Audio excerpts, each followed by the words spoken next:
Yo, what's going on, YouTube? And welcome back to Goal Line Hockey. It's your boy Kevin Forte, and we're continuing the season preview series here for the 2021 NHL season. And we're looking at the Edmonton Oilers today as the oil change continues in Edmonton. That oil has been leaking at the bottom of this car for 2 decades, 3, maybe 4 since the dynasty, right? So we're going to be looking at the Oilers today. So let's start off with some of the subtractions. Now, some of these subtractions, James Neal being bought out, it's a good thing. I hate to say it, nothing against James Neal, but yeah, things were not working out in Edmonton. So James Neal gets bought out. They move on from some defensemen. They move out Ethan Bear. They move out Caleb Jones via trades. Caleb Jones goes to the Chicago Blackhawks, helps them get Seth Jones. And Ethan Bear is now a member of the Carolina Hurricanes, which they did a 1-for-1 trade with the Hurricanes. So we'll be looking at that. And look at some of the additions. Now, they actually made a couple pretty big additions to their roster. Now, they did also lose. I keep doing this. I keep forgetting, guys. Ujar Kara is now a member of the Chicago Blackhawks, so he leaves them in the bottom 6. Just figured I'd throw that out there. It's not that big of a deal, but it's still there. Now look at some of the additions. On the forward side of things, they bring in Zach Hyman through free agency. We knew this pretty far along that Zach Hyman was interested in Edmonton. He actually went up to Edmonton. He had dinner with the Oilers management, and they ended up getting a deal done. Nice stuff there. A 7-year deal for Hyman. Congratulations. Warren Foegele, they acquired via that trade with Ethan Bear, who obviously fell out of the favor of the Oilers fans, to say the least, considering how politically correct they try to be. They weren't so nice to Ethan Bear at the end of the year. So Warren Foegele comes in, a great addition. This is a guy that's going to play in the middle 6, a little bit of an edge to him, a little bit of grit, and he fits right along with the lines of what Zach Hyman brings. So 2 really nice additions on the forward side of things.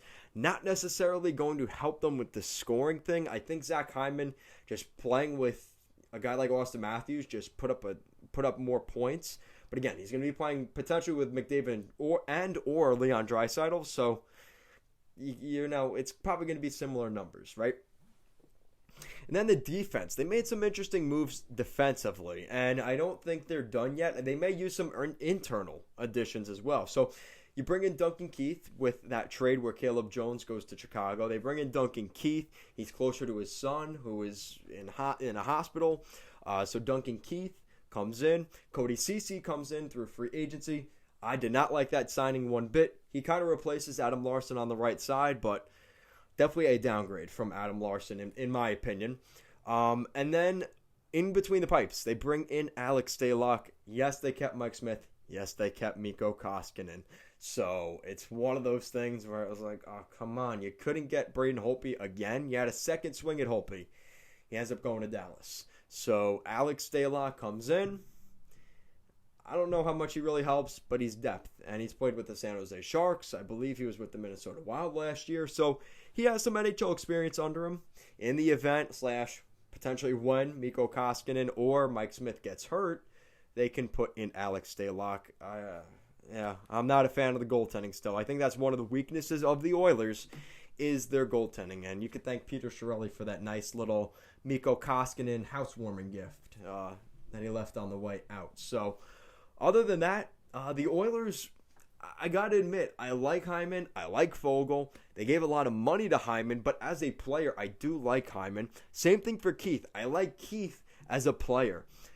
But again, at that cap hit, it does hurt the Oilers, a team that's already cap constrained because of the amount of money they're paying McDavid and Draisaitl and Mikko Koskinen. Yeah, thanks, Chiarelli. So it's like I said, it's just I don't know where the Oilers sit. Now, the good thing is, here's the positive. You're in the Pacific Division. Congratulations, because that division is pretty wide open. I mean, I don't even remember who's in that division. Vancouver's in that division. Seattle's in that division. And who else of real? Oh, Vegas. So those are the 3 probably, as of right now, top teams in that division. I don't see Calgary as a playoff team. I still don't see the California teams as a playoff team either. Maybe LA, but San Jose and Anaheim, they're still rebuilding. Arizona, you know what they just did this offseason. They blew everything up. So as that third or fourth team, the Oilers could squeak their way in. And you're hoping that a team like Seattle isn't that good because they're an expansion team.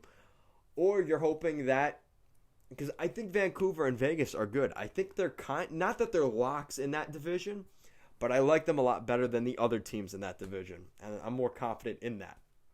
With that said, the Oilers can snag up that third spot in that division and still make the playoffs. And with how the Central Division looks, they could still lock up a wild card spot, or one of two potential wild card spots in the Pacific. Again, that seems a little crazy, but it could happen, right?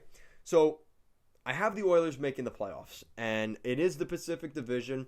I wouldn't be as confident if they were pretty much in any other division, maybe the Central.